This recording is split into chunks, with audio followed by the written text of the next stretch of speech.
പ്ലേറ്റിംഗിൽ നിങ്ങളെ യുണീക്നെസ് എന്താണെന്ന് പറഞ്ഞു തന്നു. ശരിക്കും ഡിപ്പിംഗിൽ നിങ്ങളെ പ്രത്യേകത എന്താണ്? ഡിപ്പിങ്ങിന് നമ്മളെല്ലാവരും നമ്മളെ ഇന്ത്യക്കാരെ ഡിപ്പെൻഡ് ചെയ്തിട്ട് പറയാം. നമ്മൾ ഇവിടേക്ക് വരുന്നത് നമ്മളൊരു സിഗ്നേച്ചർ കാണിക്കാൻ വേണ്ടിയിട്ട്. അതെ.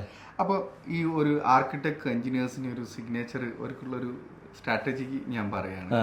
ഇപ്പോൾ നമ്മൾ ഒരു സ്റ്റഡി റൂമാണ് ഒരു കുട്ടികൾക്ക് നമ്മൾ ഇന്റീരിയർ ഡിസൈൻ ചെയ്യുന്നത് എന്ന് വെച്ച് കഴിഞ്ഞാൽ ഇതിപ്പോൾ ഒരു വേൾഡ് മാപ്പാണ്. ഇത് നമ്മൾ ഡിപ്പ് ചെയ്തെടുക്കും. ഇത് നമ്മൾ അലൂമിനിയത്തിൽ നമ്മൾ ഡിപ്പ് ചെയ്തെടുക്കും. ഇത് പെയിന്റിങ്ങോ സ്റ്റിക്കറോ അല്ല, ഇത് നമ്മൾ ഡിപ്പിംഗ് ആണ്. ഏത് പാറ്റേണിലും ഏത് കളറിലും ഈ പാറ്റേൺ ഇത് നമുക്ക് ഒരു 500ഓളം കളർ ഈ ഒരു പാറ്റേൺ തന്നെ 500ഓളം കളറിലേക്ക് നമുക്ക് ചേഞ്ച് ചെയ്യാം. ഇതൊക്കെ എന്താണ് ഒരുപാട് വേറെ വെറൈറ്റി ഡിസൈൻ. ഇത് നമുക്ക് ഒരു സ്റ്റഡി റൂം അല്ലെങ്കിൽ നമുക്ക് ചെയ്യാൻ പറ്റുന്നതാണ്. ഇതിപ്പോ ഒരു എഞ്ചിനീയർ, ഒരു ഓട്ടോമൊബൈൽ എഞ്ചിനീയർ ആണെങ്കിൽ അവരെ ഡിപ്പെൻഡ് ചെയ്തിട്ടുള്ള ഒരു പാറ്റേൺ ആണ് നമ്മൾ ഇത് ചെയ്തിരിക്കുന്നത്. ഇതിപ്പോ നമ്മള് കുട്ടികള് കിഡ്സ് റൂം, കിഡ്സിന്റെ സ്റ്റഡി റൂമാണ്, പ്ലേ റൂം, അതിന് വേണ്ടിയിട്ട് നമുക്ക് ഇതിനെ ഡിപ്പെൻഡ് ചെയ്യാം.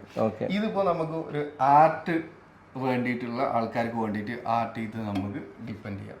അതേപോലെ വുഡ് ഫിനിഷ് വേണ്ടവർക്ക് നമുക്ക് ഇത് ചെയ്യാം.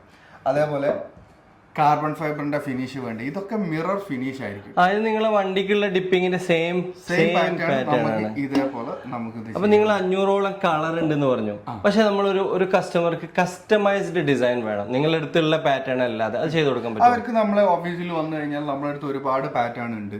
അതിൽ എന്താണ് ചേഞ്ചസ് വരുത്തേണ്ടതെന്ന് വെച്ച് കഴിഞ്ഞാൽ അവർക്ക് വന്നു കഴിഞ്ഞാൽ നമുക്ക് അതേപോലെ ചേഞ്ചസ് വരുത്തിയിട്ട് ഓരോ കസ്റ്റമർ റിക്വയർമെന്റിനനുസരിച്ച് കസ്റ്റം ചെയ്ത് നമുക്ക് ഓൽക്ക് ചെയ്യാൻ പറ്റും. അപ്പൊ ക്ലാരോ കോട്ടിംഗ് ഉള്ളത് ഉമ്മുൽ കോയിനിലാണ്.